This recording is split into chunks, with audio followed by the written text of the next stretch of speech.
ఇటీవల తెలంగాణ రాష్ట్రంలో ఒక ఐపీఎస్ అధికారి ఎస్సీ ఎస్టీ పిల్లలందరికీ కూడా ఒక ఉన్నతమైనటువంటి విద్యను అందించి అనేక సంవత్సరాలు చేసి వాళ్ళందరినీ దేశంలో ప్రపంచంలో ఉన్నటువంటి ఉన్నత విద్యా సంస్థలు చదివే విధంగా అమెరికా వివిధ దేశాలకు పంపించే విధంగా తయారు చేశారు. RS Praveen Kumar is one of the person. RS Praveen Kumar గారు పోలీస్ అధికారిగా సేవలు అంత అభినందనీయమైన గొప్ప సంఘటనలు ఏం జరగలేదు, కానీ గురుకులాలకు వచ్చిన తర్వాత ఆయన మొత్తం ఒక చరిత్రను మార్చేశారు. ఓకే. సో ఆయన పోలీసుగా ఆయన ఇప్పుడు అనంతపూర్లో ఎవరు ఇతను మన పరిటాల రవి అతను మర్డర్ జరిగినప్పుడు ఈయనే ఆయన ఎస్పీ అనంతపూర్లో. సో కరీంనగర్లో నక్సల్ ఫుల్ మూవ్మెంట్ ఉన్నప్పుడు ఈయనే ఎస్పీ.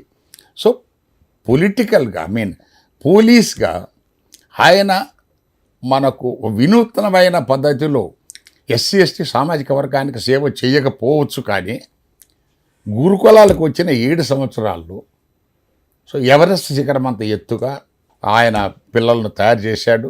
సో ఆయన మీద ఉన్న గుర్రు ఇంత అంతా కాదు. ఇప్పుడు సినిమా రంగం ఉంది కదండి, ఈ ఎస్సీ ఎస్టీల నుంచి హీరోలుగా కానీ హీరోయిన్లుగా కానీ లేక సినిమా రంగంలో రాణించినటువంటి నటులుగా కానీ ఎవరైనా ఉన్నారా? లేకపోతే ఎందుకు లేరు? మనకు కళారంగం అంతా కూడా ఈ రంగాల నుంచే వచ్చింది కదా. ఈ రంగాల నుంచి వచ్చినటువంటి కళారంగంలో ఎందుకు ఈ శక్తుల నుంచి అక్కడ లేరు?